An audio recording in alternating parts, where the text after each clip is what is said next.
ओम शांति। 27 जुलाई 2024। आज की मधुर महावाक्य। मीठे बच्चे, बाप समान रहमदिल और कल्याणकारी बनो। समझदार वो हो जो खुद भी पुरुषार्थ करे और दूसरों को भी कराए। प्रश्न: तुम बच्चे अपनी पढ़ाई से कौन सी चेकिंग कर सकते हो?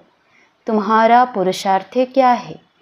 उत्तर: पढ़ाई से तुम चेकिंग कर सकते हो कि हम उत्तम पाठ बजा रहे हैं या मध्यम या कनिष्ठ।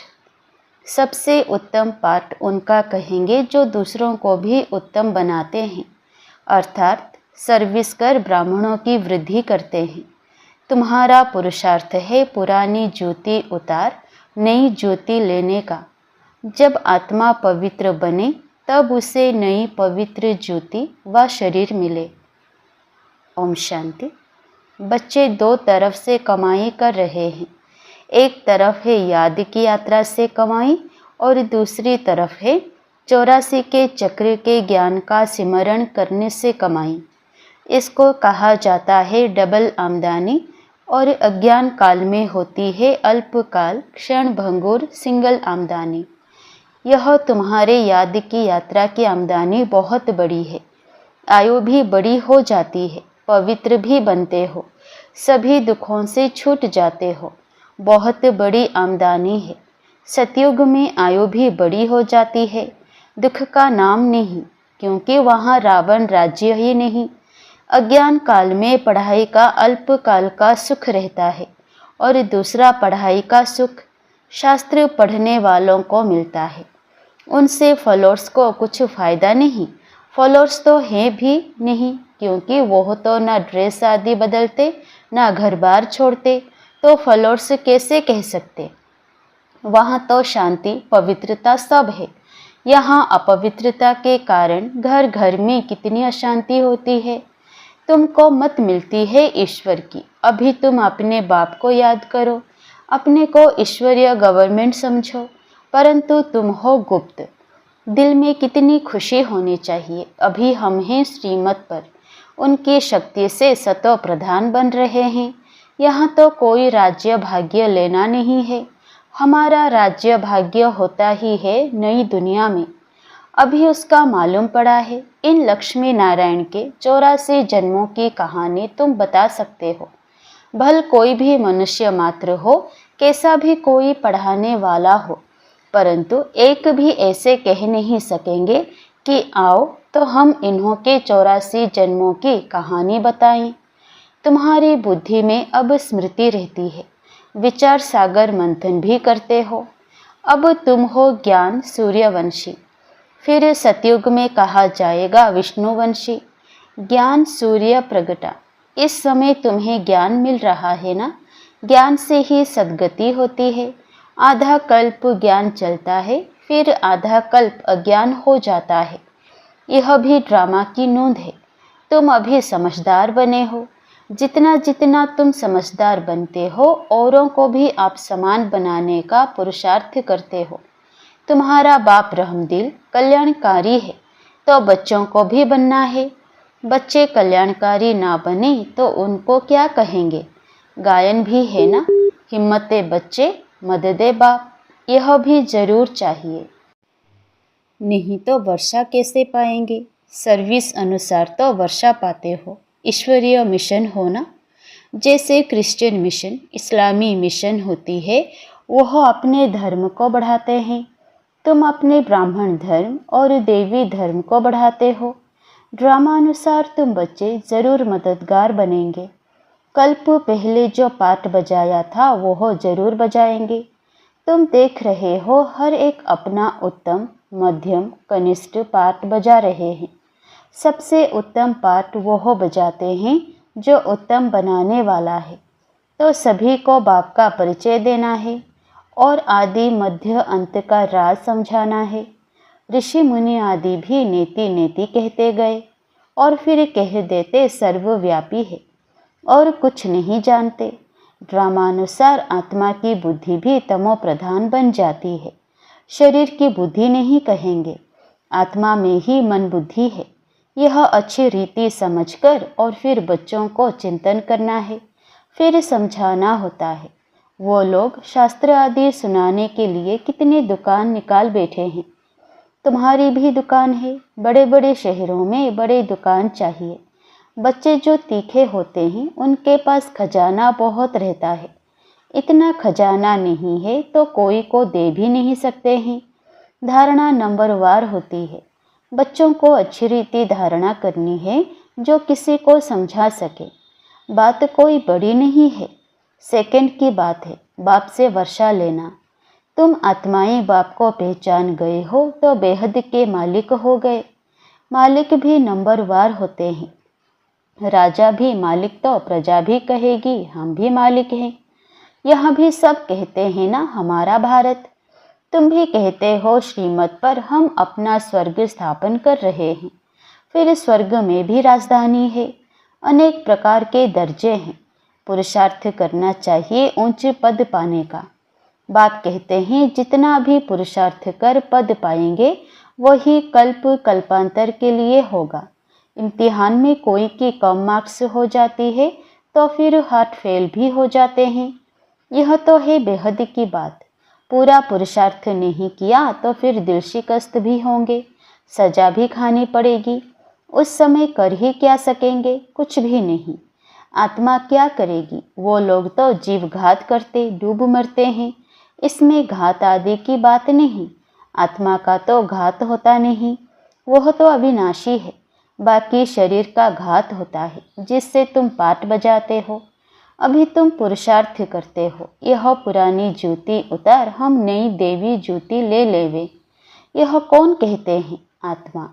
जैसे बच्चे कहते हैं ना हमको नया कपड़ा दो, हम आत्माओं को भी नया कपड़ा चाहिए।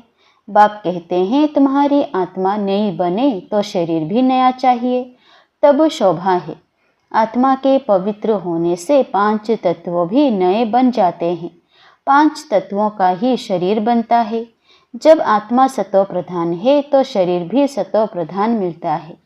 आत्मा तमो प्रधान तो शरीर भी तमो प्रधान। अब सारी दुनिया के पुतले तमो प्रधान हैं। दिन प्रतिदिन दुनिया पुरानी होती जाती गिरती जाती है। नए से पुरानी तो हर एक चीज़ होती है। पुरानी हो फिर डिस्ट्रॉय होती है।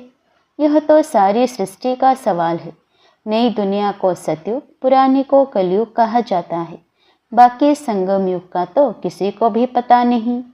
तुम ही जानते हो यह पुरानी दुनिया बदलनी है। अब बेहद का बाप, जो बाप टीचर गुरु है, उनका फरमान है कि पावन बनो। काम जो महाशत्रु है उन पर जीत पहन जगत जीत बनो। जगत जीत अर्थात विष्णुवंशी बनो। बात एक ही है। इन अक्षरों का अर्थ तुम जानते हो। बच्चे जानते हैं हमको पढ़ाने वाला है बाप। पहले तो यह पक्का निश्चय चाहिए। बच्चा बड़ा होता है तो बाप को याद करना पड़े, फिर टीचर को, फिर गुरु को याद करना पड़े। भिन्न भिन्न समय पर तीनों को याद करेंगे। यहाँ तो तुमको तीनों ही इकट्ठे एक ही टाइम मिले हैं। बाप टीचर गुरु एक ही हैं। वो लोग तो वानप्रस्थ का भी अर्थ नहीं समझते। वानप्रस्थ में जाना है इसीलिए समझते हैं गुरु करना चाहिए। 60 वर्ष के बाद गुरु करते हैं। यह कायदा अभी ही निकला है। बाप कहते हैं इनके बहुत जन्मों के अंत में वानप्रस्थ अवस्था में मैं इनका सतगुरु बनता हूँ। बाबा भी कहते हैं 60 वर्ष बाद सतगुरु क्या है, जबकि निर्वाण धाम जाने का समय है। बाप आते ही हैं सबको निर्वाण धाम ले जाने। मुक्ति धाम जाकर फिर पाठ बजाने लिए आना है। वानप्रस्थ अवस्था तो बहुतों की होती है, फिर गुरु करते हैं। आजकल तो छोटा बच्चा हुआ उनको भी गुरु करा देते हैं, फिर गुरु को दक्षिणा मिल जाएगी। क्रिश्चियन लोग क्रिश्चियनाइज कराने गोद में जाकर देते हैं, परंतु वह कोई निर्वाण धाम में जाते नहीं। यह सब राज बाप समझाते हैं। ईश्वर का अंत तो ईश्वर ही बताएंगे। शुरू से लेकर बतलाते आए हैं। अपना अंत भी देते हैं और सृष्टि का ज्ञान भी देते हैं। ईश्वर खुद आकर आदि सनातन देवी देवता अर्थात स्वर्ग की स्थापना करते हैं। इनका नाम भारत ही चला आता है। गीता में सिर्फ श्री कृष्ण का नाम डाल कितना रोला कर दिया है। यह भी ड्रामा है, हार और जीत का खेल है। इसमें हार जीत कैसे होती है यह बाप बिगड़ तो कोई बता ना सके। यह लक्ष्मी नारायण भी नहीं जानते कि हमको फिर हार खानी है। यह तो सिर्फ तुम ब्राह्मण ही जानते हो, शूद्र भी नहीं जानते।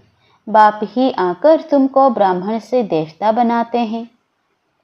हम सो का अर्थ बिल्कुल अलग है, ओम का अर्थ अलग है। मनुष्य तो बिगर अर्थ जो आया वह कह देते हैं।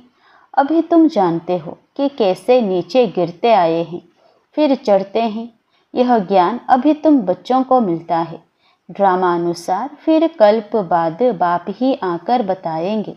जो भी धर्म स्थापक हैं वह आकर फिर अपना धर्म अपने समय पर स्थापन करेंगे।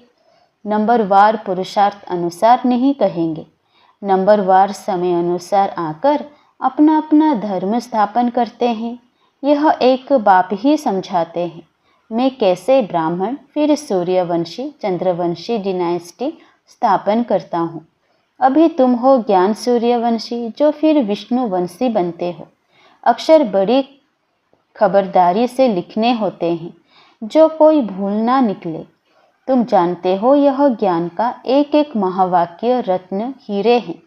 बच्चों में समझाने की बहुत रिफाइननेस चाहिए। कोई अक्षर भूल से निकल जाए तो फट से राइट कर समझाना चाहिए। सबसे कड़ी भूल है बाप को भूलना। बाप फरमान करते हैं माँ में कम याद करो, यह भूलना नहीं चाहिए। बाप कहते हैं तुम बहुत पुराने आशिक हो। तुम सब आशिकों का एक माशुक है। वह तो एक दो की शक्ल पर आशिक माशुक होते हैं, यहाँ तो माशुक हैं एक। वह एक कितने आशिकों को याद करेंगे। अनेकों को एक को याद करना तो सहज है, एक कैसे अनेकों को याद करेंगे। बाबा को कहते हैं बाबा हम आपको याद करते हैं, आप हमको याद करते हैं। अरे याद तुमको करना है पतित से पावन होने के लिए। मैं थोड़े ही पतित हूँ जो याद करूँ। तुम्हारा काम है याद करना, क्योंकि पावन बनना है। जो जितना याद करते हैं और अच्छी रीति सर्विस भी करते हैं उनको धारणा होती है। याद की यात्रा बहुत डिफ़िकल्ट है, इसमें ही युद्ध चलती है। बाकी ऐसे नहीं कि 84 का चक्र तुम भूल जाएंगे। यह कान सोने का बर्तन चाहिए। जितना तुम याद करेंगे उतनी धारणा अच्छी होगी, इसमें ताकत रहेगी। इसीलिए कहते हैं याद का जौहर चाहिए। ज्ञान से कमाई है, याद से सर्व शक्तियाँ मिलती है। नंबरवार तलवारों में भी नंबरवार जौहर का फर्क होता है। वह तो है स्थूल बातें। मूल बात बाप एक ही कहते हैं, अल्फ को याद करो। दुनिया के विनाश के लिए यह एक एटॉमिक बॉम्ब जाकर रहेगा और कुछ नहीं। उसमें ना सेना चाहिए ना कैप्टन। आजकल तो ऐसा बनाया है जो वहाँ बैठे बैठे बॉम्ब छोड़ेंगे। तुम यहाँ बैठे बैठे राज्य लेते हो, वह वहाँ बैठे सबका विनाश करा देंगे। तुम्हारा ज्ञान और योग उनका मौत का सामान इक्वल हो जाता है। यह भी खेल है। एक्टर्स तो सब है ना। भक्ति मार्ग पूरा हुआ है। बाप ही आकर अपना और रचना के आदि मध्य अंत का परिचय देते हैं। अब बाप कहते हैं व्यर्थ की बातें तुम नहीं सुनो, इसलिए हियर नो इविल। इसका चित्र बनाया है। आगे बंदर का बनाते थे, अब मनुष्य का बनाते हैं, क्योंकि सूरत मनुष्य की है परंतु सीरत बंदर जैसी है, इसलिए भेंट करते हैं। अभी तुम किसकी सेना हो? शिव बाबा की। बंदर से तुमको मंदिर लायक बना रहे हैं। कहाँ की बात कहाँ ले गए हैं। बंदर कोई पुल आदि बांध सकता है क्या? यह सब है दंत कथाएं। कभी भी कोई पूछे शास्त्रों को तुम मानते हो? बोलो वाह। ऐसा कौन होगा जो शास्त्रों को नहीं मानेगा। हम सबसे जास्ती मानते हैं। तुम भी इतना नहीं पढ़ते हो जितना हम पढ़ते हैं। आधा कल्प हमने पढ़े हैं। स्वर्ग में शास्त्र भक्ति की कोई चीज़ नहीं होती।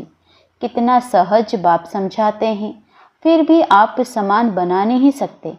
बच्चों आदि के बंधन के कारण कहाँ निकल नहीं सकते, यह भी ड्रामा ही कहेंगे। बाप कहते हैं हफ्ता 15 दिन कोर्स ले फिर आप समान बनाने लग जाना चाहिए। जो बड़े बड़े शहर हैं कैपिटल में घेराव डालना चाहिए तो फिर उनका आवाज़ निकलेगा। बड़े आदमी बिगैर कोई का आवाज़ निकल ना सके, जोर से घेराव डालो तो फिर बहुत आएंगे। बाप के डायरेक्शन मिलते हैं ना। अच्छा, मीठे मीठे सिकिलधे बच्चों प्रति माता पिता बाप दादा का याद प्यार और गुड मॉर्निंग। रूहानी बाप की रूहानी बच्चों को नमस्ते। धारणा के लिए मुख्य सार। पहला, ज्ञान और योग से अपनी बुद्धि को रिफाइन बनाना है। बाप को भूलने की भूल कभी नहीं करनी है। आशिक बन माशूक को याद करना है। दूसरा, बंधन मुक्त बन आप समान बनाने की सेवा करनी है। उच्च पद पाने का पुरुषार्थ करना है। पुरुषार्थ में कभी दिल शिकस्त नहीं बनना है। वरदान, 1 मिनट की एकाग्र स्थिति द्वारा शक्तिशाली अनुभव कराने वाले एकांतवासी भव। एकांतवासी बनना अर्थात कोई भी एक शक्तिशाली स्थिति में स्थित होना। चाहे बीज रूप स्थिति में स्थित हो जाओ, चाहे लाइट माइट हाउस की स्थिति में स्थित हो, विश्व को लाइट माइट दो। चाहे फरिश्तेपन की स्थिति द्वारा औरों को अव्यक्त स्थिति का अनुभव कराओ। 1 सेकंड व 1 मिनट भी अगर इस स्थिति में एकाग्र हो स्थित हो जाओ तो स्वयं को और अन्य आत्माओं को बहुत लाभ दे सकते हो। सिर्फ इसकी प्रैक्टिस चाहिए। स्लोगन, ब्रह्मचारी वो है जिसके हर संकल्प हर बोल में पवित्रता का वाइब्रेशन समाया हुआ है। ब्रह्मचारी वो है जिसके हर संकल्प हर बोल में पवित्रता का वाइब्रेशन समाया हुआ है। ओम शांति।